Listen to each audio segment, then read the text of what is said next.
Guys, welcome to my first blog. तो I hope कि आप सब बहुत अच्छे होंगे। तो गाइस, ये मेरा यूट्यूब पर फर्स्ट ब्लॉग है। तो सबसे पहले मैं अपना इंट्रो दे देता हूँ। तो मेरा नाम हुआ आदित्य और मैं बिलोंग करता हूँ बिहार पूर्वी चंपारण से। तो जैसा कि आप लोगों को पता है कि अभी बिहार में फरवरी में ही 12th का एग्ज़ाम हुआ था।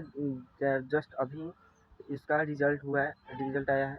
तो मैं उसमें प्रथम श्रेणी से फर्स्ट किया है। एंड तो उसके बाद मैंने यूट्यूब पर एक न्यू प्रोग्रेस शुरू किया। तो प्लीज़ उसमें आप लोगों की बहुत हेल्प की ज़रूरत है। तो आप लोगों से एक रिक्वेस्ट है कि प्लीज़ जैसे आप लोग बड़े यूट्यूबर को सपोर्ट करते हैं उसी तरह हमें भी सपोर्ट करें।